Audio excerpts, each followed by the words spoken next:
According to my statistics for Acholi, of the 24 members of parliament, 92% you have considered them elderly. And yet, the fact is, the majority of the voters who voted the elderly into office were youth. You understand? That is food for thought. Let us keep that as we continue with this conversation. It is majority of the voters are youth, and it is the majority that decided to vote in the majority elders. That is the fact. Why so? We have received some comments about why so. I want you to, in your mind, process and say, how can I help? How can I help? Okay? I want to move the conversation a little bit further on. Somebody is helping me to also control time. So we have established the idea of age.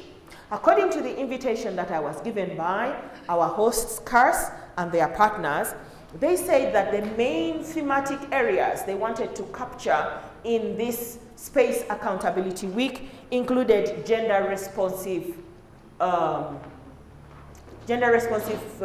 programming and participation and doing. Okay? So let us first establish also, what are the facts in terms of gender dynamics in the political spaces in Acholi?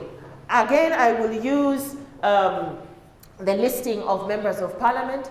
When I was trying to establish how many women, how many men are in the parliament representing Acholi sub-region, it was very interesting to me that even though I did not know all of the names, automatically when I reached women's representative, that is where there was a woman. But when it came to all the other constituencies, it was mostly men. I think I found only 1 or 2 women who were actually representing a constituency and not women representative. Is that finding correct? Yes. Why so? Who hasn't yet spoken? Have you spoken? Go ahead. Why so? I would think, first beginning from our culture, the lot of people who are the majority who vote, they do believe that men are the ones who are supposed to be in a particular position. Those are our mothers, our fathers, our people down there. So ladies, they will say, some space has already been given to you. Actually, I think yes, some members of parliament have had some, whereby in their companies, they say, but for women has already been created. This is for the men to pull, and then we see the strong one of those. So I think first, the mentality our people have, and even the mentality women have. They do believe certain things are meant for them, while others, they do belong there.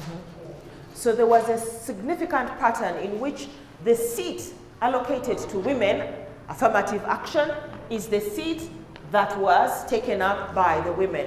One more comment. Why so? From a gentleman. One more comment on this side? Or a lady wants to comment? Yeah. Go ahead, ma'am. You know, ladies these days, they think that for them they don't,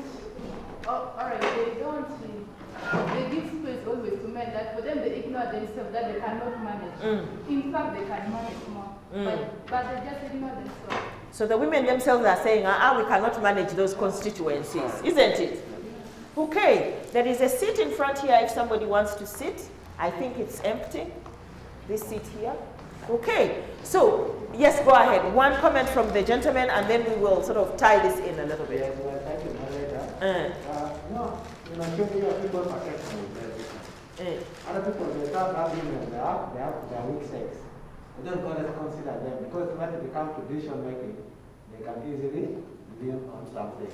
But for the men, they are tough. That is why they consider men. Ladies, is it true that the actual woman is not tough?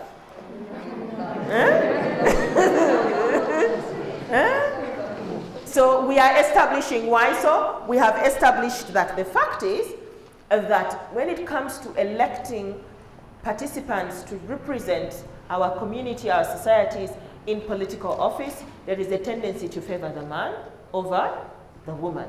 And you've given some of those conversations. Again, please take note and write down. That is the fact. We have had some of the reasons why, and the question, how can I help, is what is the food for thought.